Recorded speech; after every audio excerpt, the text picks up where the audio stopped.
Suppose you have a customer who calls and says he has a broken pipe by the pool that's leaking water and he needs you to fix it. How do you enter that in HydroScribe? Well, you would go to Task Manager and you're going to click Unscheduled Service Requests, because you're going to set up something we call a service request. A service request is exactly what the name implies. It's a request for service from one of your customers.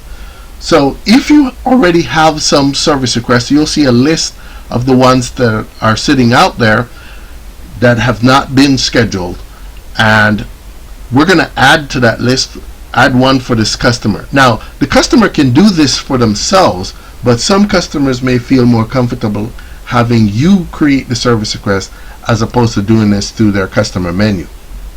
So let's walk through the process.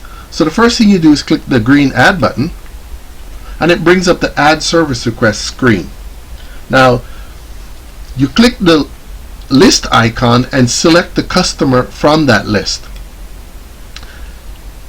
Now, you must ask the customer which pool, if the customer has multiple pools, because you need to assign the correct pool to this service request. Otherwise, the wrong address will show. So, select the correct pool. The source you can leave because that's just a general note field. You can put anything you want in there. Now, the next thing is to choose the type of service that is going to be done. In this case, we're doing a repair job. Now, this list is my list, but you will have your own list of services that you provide to customers. So I select pool repair service. The priority, don't worry about that for now. It's not that significant. The next thing we're going to do is describe what needs to be done. So we're going to fix broken pipe that's leaking water. That's all we need to put there. Now, we have described the problem, and we know that we're going to want to assign this job for a pool tech to do. But once the job gets done, how do we charge the customer? Well, there are two ways that we can do this. We can assign what we call a work order. A work order is more appropriate for when you do a really big job that involves a lot of steps or that involves a lot of money. Because what you want to be able to do is to create an estimate for the customer to approve. In this case, it's just a quick little job. The customer already gave you approval to do the job. You told them approximately how much it's going to cost. So all you have to do is attach what we call a task list. And we'll look at what the task list looks like later. For now, we're just going to attach our task list called Broken Pipe Repair. So we click the Submit button, and now we've just created the service request. Okay? So the next step is going to be to schedule the service request and assign it to a pool tech to do. So we're going to go back and take a look at our list of service requests. So here's the one I just created. You notice that it is in bold. So let's open it up by clicking on it. And now you'll see that it filled in a lot of information just by me choosing the pool and the customer. Okay? So it put the correct address, phone number, email, and all of that contact information.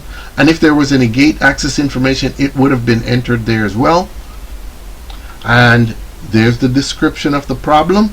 And down at the bottom, you notice that we've attached the broken pipe repair. So now we just need to submit this job in the schedule. So we click the schedule button, and we're going to select a date. We're going to schedule it for today so we can take a look at it. So I select today, and the next thing we're going to do is select the route that it's going to be assigned to. So I'm going to select my 52 East route, and I'm going to say this job needs to be done at 3 p.m. and it's going to take, let's just say, half an hour. So 3 p.m. to 3:30 p.m. and it's going to be assigned to the 52 East route. I click the Submit button, and there's my success message. So now I go look at service request, and you can see that this job is now in orange, which means it's scheduled for today. If it were in green, it would be scheduled for a future date. If it's in red, it means it was scheduled, but the pool tech never did the job. So it is now past due. But as you can see, the job is now scheduled. Now what I'm going to do is I'm going to just log out of here, and I'm going to log in as a pool tech, and I'm going to look at how that job is out there. So here's the job, and here's the service request that I just scheduled. Okay, now the pool tech from here can look at the service request if he wants. So let me just go ahead and click on it, and you can see that the pool tech has full view of the service request. Okay, but that's not particularly significant. What's significant is when you open up the job and you click on log tasks, you'll see that the tasks that are in the task list are now listed for the pool tech to check off as he does each one. Okay, the other thing that you'll notice is that nowhere does it show the amount that the customer will be charged. Pool techs do not have the ability to see how much customers are charged for repair work or service jobs. We're going to show you in a different video how to create the task list and what goes in there. So look for the video that explains that. For now, that's it.